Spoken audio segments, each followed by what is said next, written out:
Bom, gente, nesse dia da consciência negra, eu quero trazer uma reflexão da filósofa Judith Butler sobre desvalorização de algumas vidas e sobre como esses corpos não têm direito ao luto. A gente tem que lembrar, né, que no Brasil há um verdadeiro genocídio da população negra, pobre e favelada. Eu acho importantíssimo que nesse dia da consciência negra, a gente reflita sobre isso e reflita sobre formas de como fazer nossos corpos não serem vistos como descartáveis.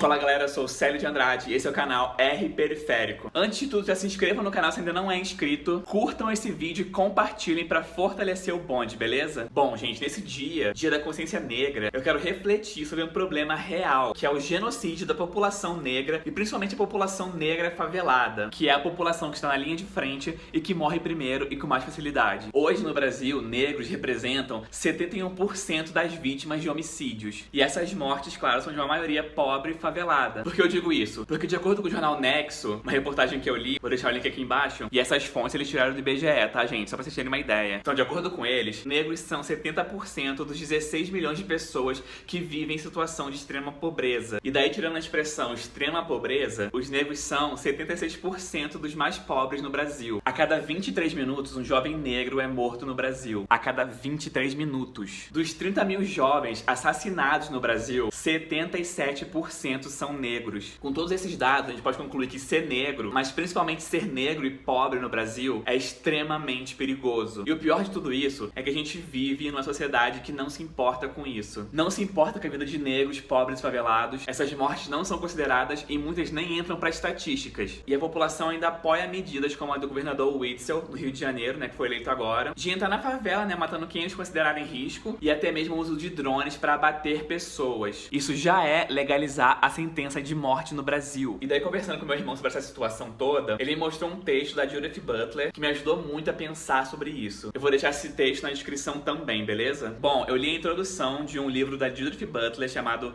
Quadros de Guerra, onde ela traça um panorama principalmente em países em guerra. Mas quando se trata de favela e vidas negras, né, gente? A gente pode dizer que a situação é de guerra. Então esse texto é muito pertinente. O que a Judith diz, basicamente, é que existe um modo desigual com que se valorizam e choram diferentes vidas. E ela sente que o valor de uma vida se deve, em parte, ao seu potencial de condição de luto. Ou seja, se as pessoas vão lamentar uma morte ou não, é o que define se aquele corpo tem valor ou não. Se a gente for pensar no caso de corpos negros e favelados, basicamente só favelas, parentes próximos que lamentam as perdas das vidas nessa guerra que não é nossa, das vidas que tombam dentro da favela. A grande mídia faz questão de colocar como bandido negros e favelados, mesmo que sejam inocentes, e tratam nossas mortes como nada, simplesmente como o cotidiano do telejornal. E além disso, né, de modo geral, as pessoas dizem absurdos sobre pessoas negras e faveladas, que é um sintoma do racismo no Brasil. Então, negros e favelados estão no nível de já estarem mortos e sem direito ao luto. Porque se a sociedade, de forma geral, não lamenta nossas mortes, não choram nossas mortes, não acham que estamos sendo lesados de alguma forma, nós nunca estivemos vivos. Porque afinal não se chora ou se lamenta por algo que nunca foi vivo. Isso é muito pesado de se pensar, mas é a realidade. Eu quis trazer essa discussão pro canal porque é extremamente importante, principalmente visto o quadro que vai se iniciar no ano que vem, com esse novo governo, que a gente crie formas de valorizar corpos e vidas de negros e pobres. E aí eu trago a Judith Butler de novo, porque ela diz algo muito interessante sobre repensar e reconhecer a precariedade dessas vidas de forma mais inclusiva. E isso ela coloca como forma de políticas sociais, o que fez total sentido pra mim. Porque se você for pensar, por que algumas vidas são desvalorizadas? Porque elas estão vivendo num estado de precariedade e vulnerabilidade que nem a precariedade é reconhecida mais por ninguém. Se você coloca políticas públicas de moradia, trabalho, alimentação, segurança, saúde, educação e leis que realmente protejam as pessoas mais vulneráveis, você também valoriza essas vidas. Por outro lado, se você tira esses direitos e essa dignidade que as pessoas devem ter, você também diz que aquelas vidas não importam. Então viver em uma condição de vulnerabilidade social, como viver em favela, por exemplo, sem nenhum direito, sem nada, é também uma forma do Estado dizer que aquelas pessoas que vivem ali não são importantes importantes para a sociedade, que suas vidas são descartáveis. Então eu acho que é a partir daí que a gente tem que começar a lutar pela valorização das vidas de negros e favelados, pobres no geral. Então, por exemplo, se tirarem um projeto social, a gente tem que lutar para criarem mais 5, sabe? Se não tem escola decente, as pessoas que vivem naquela comunidade têm que se organizar para lutar por uma escola decente, pelo mínimo de dignidade. Se não tem saúde, a gente vai fazer protesto. Porque todas essas políticas, ao contrário do que muitos pensam, elas não são para dar privilégios a um grupo. São políticas de valorização à vida. Então, nesse dia, eu quero que a gente reflita sobre isso e comece a conversar com todo mundo sobre essas questões. E que a gente comece a nos organizar também, não importa onde a gente esteja. A gente tem que se organizar cada vez mais para conseguir políticas de valorização à vida de negros e pobres. E que a gente possa lembrar no dia de hoje todas as vidas de negras e pobres que se foram esperando que fossem valorizadas. Que a gente lembre da luta de nossos irmãos e irmãs que buscaram algo melhor e que permitiram o mínimo de avanço que a gente tem hoje. E que nós lutemos ainda mais para que nossas vidas sejam valorizadas. Porque esse é o caminho principal nesse momento. Muita força e muita luz para todos nós. Curtam e compartilhem esse vídeo. E se inscrevam no canal se ainda não é inscrito para fazer parte desse bonde. Até o próximo vídeo.